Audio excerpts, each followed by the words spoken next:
ఊహించను కూడా ఊహించలేదు ఇలా జరుగుతుందని, ఇలా వస్తాయని కూడా. అమ్మఒడి అందుకున్న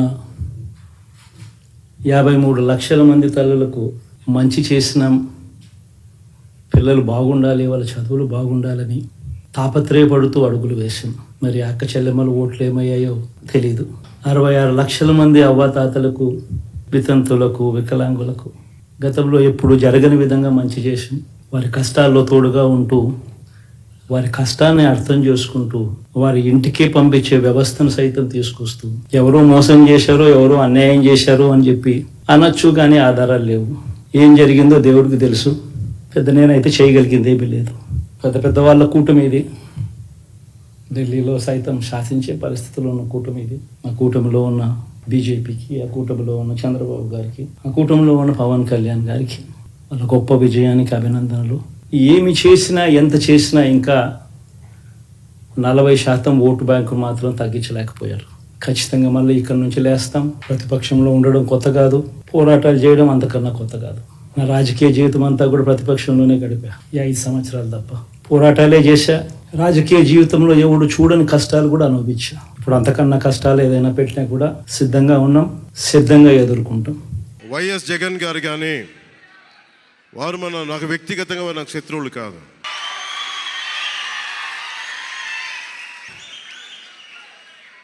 ఓడిపోయారు కదా అని చెప్పి వారిని ఇబ్బంది పెట్టడానికో, హింసించడానికో ఈ విజయం కాదు. మనందరం గుర్తుపెట్టుకోవాల్సింది చాలా ముఖ్యమైంది. వైసీపీ పార్టీని భవిష్యత్తులో ఇబ్బంది పెట్టడానికి విజయం కాదు. 5 కోట్ల మంది ప్రజల పైన వారి భవిష్యత్తు కోసం పునాది వేయడానికి ఉన్న రోజులు ఇవి. అంతేగాని కక్ష సాధింపుల కోసం కాదు. మనందరం, ముఖ్యంగా జనసేన పార్టీ నాయకులు కానీ, జనసేన మద్దతుదారులు కానీ, జనసేన వీర మహిళలు కానీ, జనసేన నాయకులు కానీ గుర్తుపెట్టుకోవాల్సింది, ఇది కక్ష సాధింపు సమయాలు కాదు. 5 కోట్ల మంది ప్రజల కోసం పనిచేసే సమయం ఇది.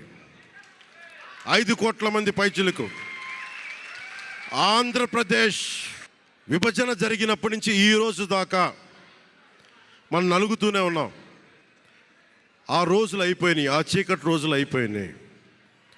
ప్రతి ఒక్కరం బాధ్యతతోటి భవిష్యత్తు తరాల కోసం బాధ్యతని భుజాల మీద వేసుకొని చాలా బాధ్యతాయుతంగా, జవాబుదారీతనంతో కూడిన రాజకీయ ప్రభుత్వం, రాజకీయ మనకి ఆలోచన విధానం ఉంటుంది. నా జీవితంలో ఎప్పటిదాకా విజయం తెలియదు నాకు.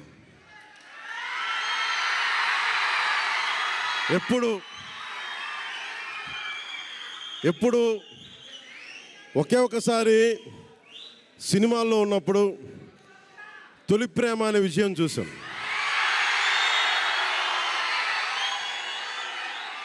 ఆ తర్వాత నాకెవ్వరు నేను విజయం సాధించానని కానీ, డబ్బులు వచ్చినాయని కానీ ఏ ఒక్క సినిమా విజయం చెప్పలే నాకు.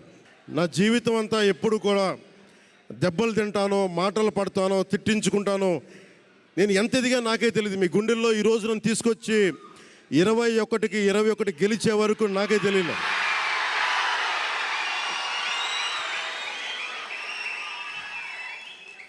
భారతదేశంలో 100కి 100% కొట్టామంటే జనసేన.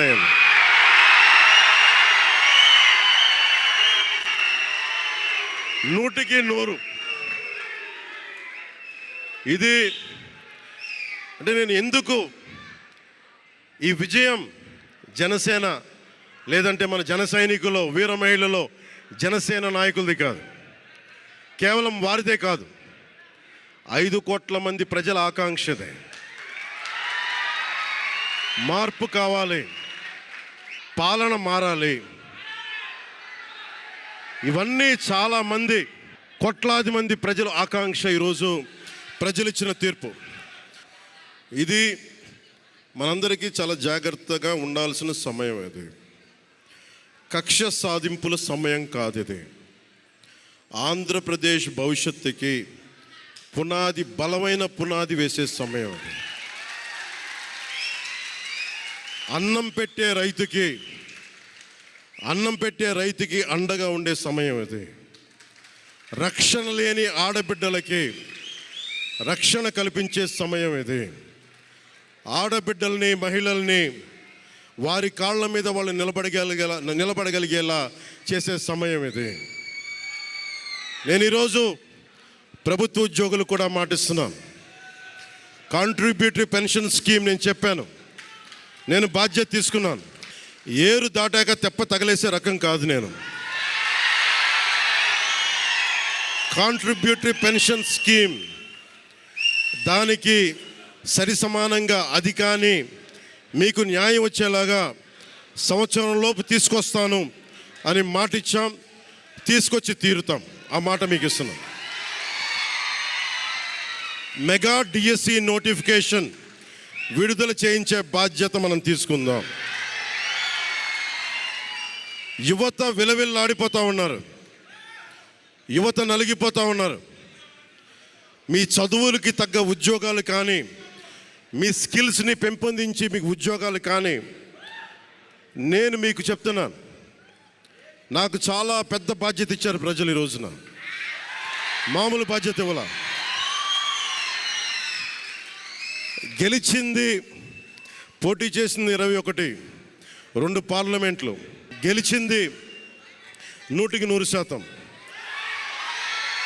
కానీ బాధ్యత ఎంత ఉందంటే 175 సీట్లు మనమే గెలిస్తే ఎంత బాధ్యత ఉందో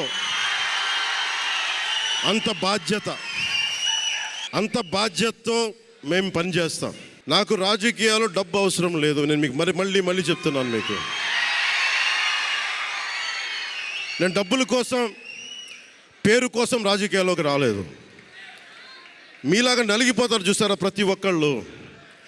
సగటు మనిషి మాకు ఎవడు ఉండడేంటి, మా కులం లేదు, మతం లేదు, నా కష్టాన్ని ఎవరు చూడరేంటని ప్రతి ఊర్లో ఉండే ఒక సగటు మనిషి అనుకుంటాడు. ఆ మనిషి కష్టాలు నేను చూసిన వాడిని. ఆ మనిషికి భుజం కాయడానికి నేను వచ్చాను రాజకీయాల్లో.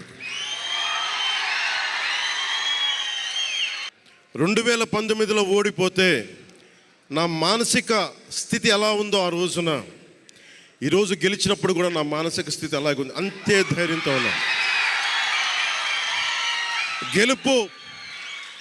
గెలుపు నాకు బాధ్యత ఇచ్చింది కానీ అహంకారం ఇవ్వలేదు, రాదు. ఇంకా భయం వేసింది.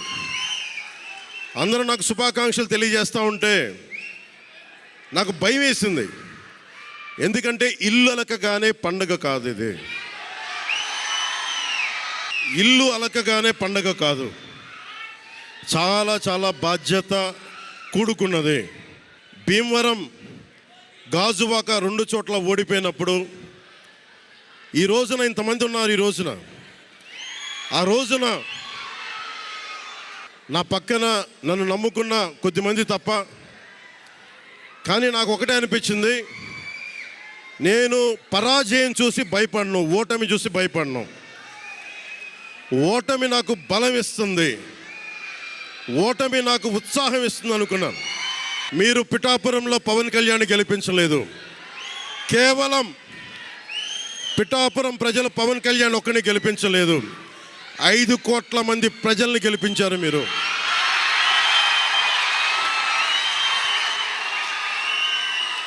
ఓడిపోతే ఇంత బలంగా నిలబడ్డవాడిని.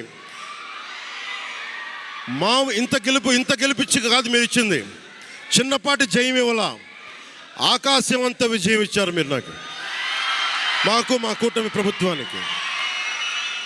ఇది గుండెల్లో పెట్టుకుంటాం, నిలబడతాం, నిర్మాణాత్మకంగా పనిచేస్తాం. మీ కష్టాలలో మీ ఇంట్లో ఒకటిలాగా నేను ఉంటాను. మీ అందరికీ మాటిస్తున్నాను.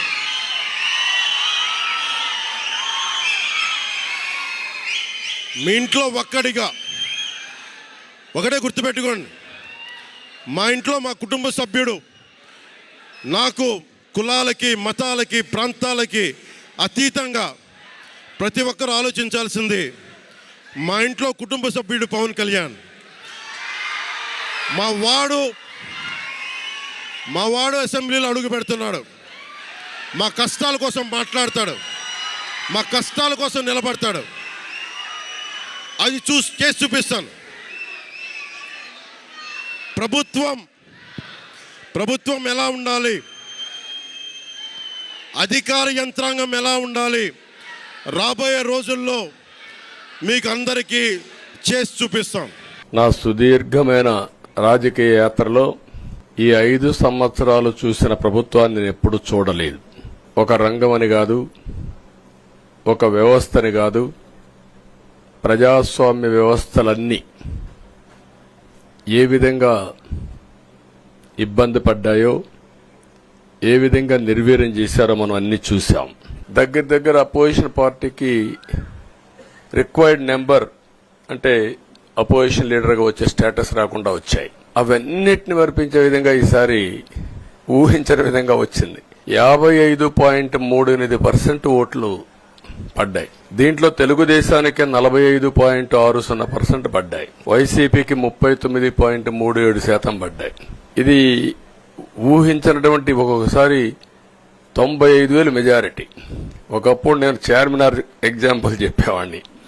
చార్మినార్ అంటే అక్కడ ఎంఐఎం కంచుకోట, అక్కడ ఎప్పుడు ఎక్కువ ఓట్లు వచ్చేటివి.